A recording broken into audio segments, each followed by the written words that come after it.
Seguimos aquí a mano limpia hablando de esa guía iraní para destruir a Israel, a Occidente, a Estados Unidos específicamente. Me acompañan el rabino Abraham Amselem y también Wilfredo Amer Ruiz y estamos con el debate, la información sobre ese tema. Wilfredo, el líder pone en duda el holocausto. ¿Esa es una posición generalizada dentro del mundo musulmán? Ninguna. El holocausto se estudia y se reconoce en el planeta Tierra como uno de los peores actos de la humanidad. Y en ese sentido es tan solo. Cualquier persona que niegue que eso sucedió en la historia del mundo está solo, porque está negando la historia.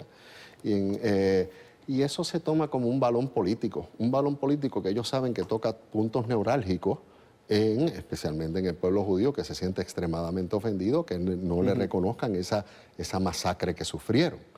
Y en ese sentido, ellos saben lo que hacen cuando empiezan estos discursos el dedo en la llaga. Bien inflamatorios de negar el holocausto, de decir que hay el no reconocimiento del Estado. Son discursos, esta guía y este discurso es un discurso más para el público iraní ante la realidad de que tuvieron que ceder algunas cosas muy importantes de su programa nuclear. ¿Una forma de despertar el nacionalismo? Despertar nacionalismo, decir que odiamos a todo el mundo, como las cosas son como antes, cuando en realidad no son como antes. Están sujetos a inspecciones, han limitado su desarrollo nuclear y quieren obviamente aplacar esa opinión pública antiamericana, anti-israelí, antijudía que existe allí. Rabino, ¿el plan de Irán se refiere a la reconquista de lo que alguna vez fue el mundo musulmán? ¿Incluye grandes extensiones de Rusia, Europa, la tercera parte de China, toda la India y parte de Filipinas y Tailandia? ¿Su reacción?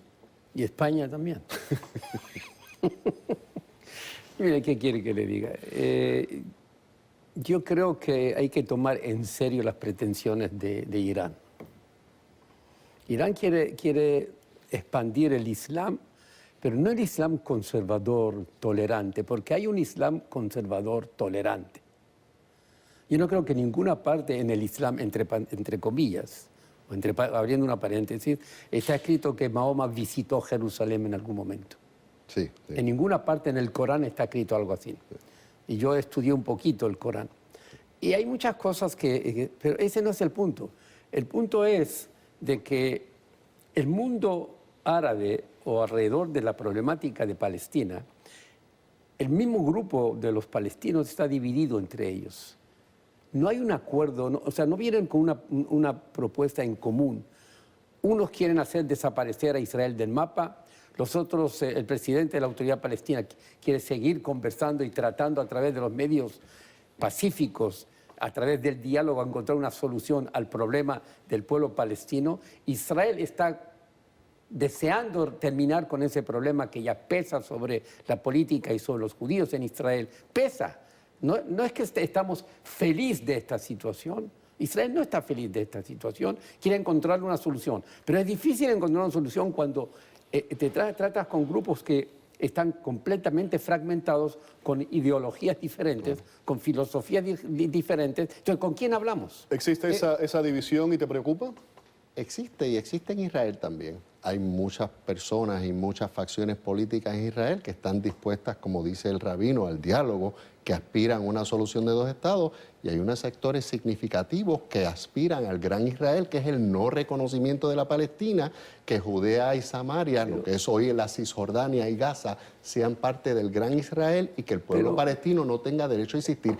Esa dicotomía también existe en Israel. Ahora, ¿cuál discurso es el que domina? Debe ser nuestra aspiración. ¿Va a ser el discurso que proponga la solución de dos estados o ese discurso radical en Israel o el discurso radical en Palestina? Porque existen ambos lados. ¿Usted no vio en la televisión cómo los israelíes sacaron a israelíes de sus casas, de sus áreas y se lo dieron al mundo árabe, a los palestinos?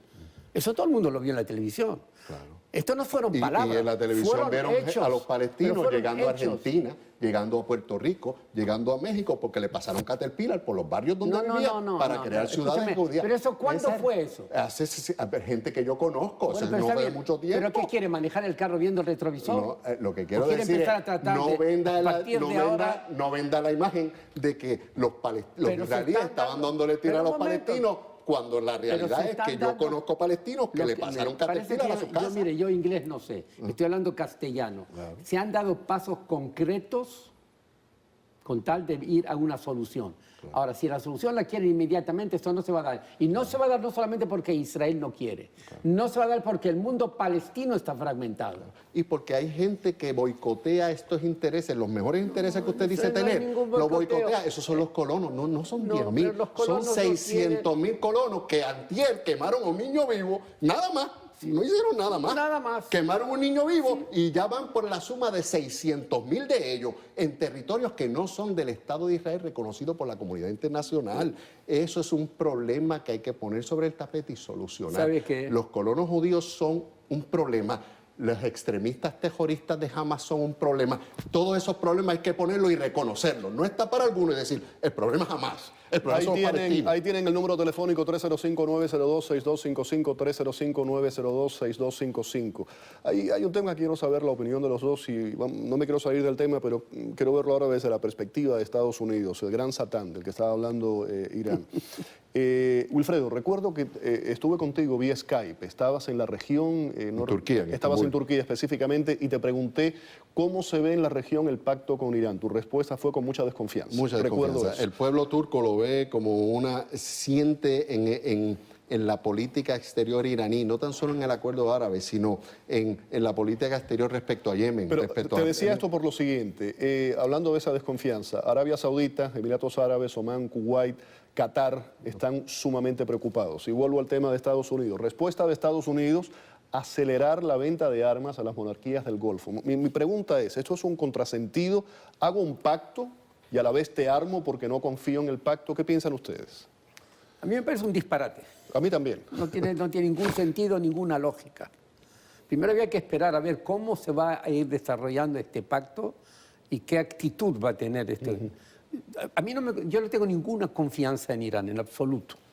¿Por qué? Porque cuando se mezcla la religión con la política no vamos a ninguna parte. Pero de nuevo, desde el punto de vista de Washington, estoy haciendo un pacto y voy a armar al vecino porque no confío en la persona con la que hago el pacto. Porque lo que pasa es que de este tipo de pacto y de la desconfianza que se crea de un lado y del otro, ambos lados cosechan.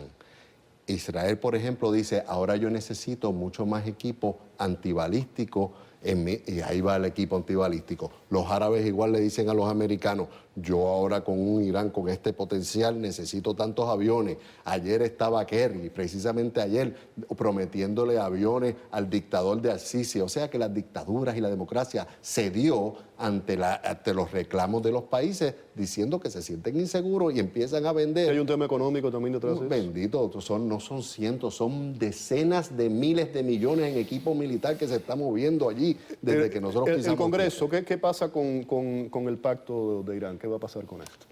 Se espera que lo aprueben con mucha dificultad, ¿verdad? El tema es que hay un lobby, una presión política bien fuerte, un cabildeo político en el Congreso bien fuerte para que se desapruebe.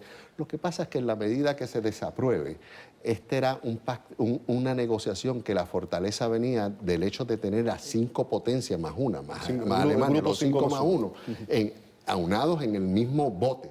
Ya si Estados Unidos decide, ahora las sanciones se las pongo yo solo, y Rusia no pone sanciones, China, ni Alemania, ni Francia, que estaba el otro día ya allí en la región tratando de hacer ventas en Irán, pues se diluye, ya la fortaleza no va a tener el mismo significado. ¿Quería agregar algo a lo que estábamos hablando? Vemos que las mismas potencias no se ponen de acuerdo para llegar a que ese acuerdo que se firmó con Irán sea positivo, lo más positivo posible. O sea, es algo que es para volverse loco, uno no sabe cómo pararse. Vamos a terminar la pregunta con que había leído de los textos de los televidentes, que quiero terminar el segmento ¿no? con la siguiente pregunta. ¿Cuál es el enfoque o punto en común que comparten los panelistas, ustedes dos, como solución a corto plazo? Rabino. Yo no creo que hay solución a corto plazo. Pero, primero por lo que dije antes, ¿con quién vamos a firmar la paz? ¿Con el presidente de la Autoridad Palestina? Gaza lo quiere tumbar, lo quiere quitar de en medio. ¿Con quién se firma la paz? los palestinos, digo yo, los diferentes grupos, deberían de hacer algún tipo de congreso, una reunión, y ponerse de acuerdo y llegar con una proposición clara, viable.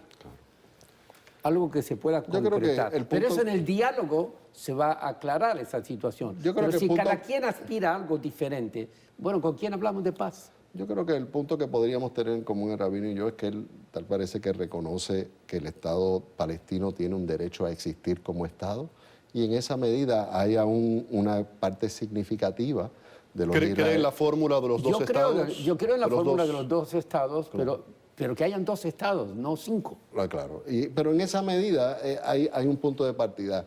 Lo triste es que con el pasar del tiempo se sigue desvaneciendo y perdiendo fuerza la viabilidad de la solución de 2 estados. Y en la medida que no haya esa solución, va a presentar unos problemas existenciales al pueblo de Israel, que entonces tendría que hacer un Estado de Israel en el que no necesariamente generacionalmente o demográficamente va a garantizar una mayoría en 50, 60 años, y le presentaría un problema. ¿Verdad? Gracias a los dos por haber estado aquí en el programa. Rabino, un placer escucharlo. Un placer, Wilfredo, como siempre, tenerte aquí en el programa. Muy bien.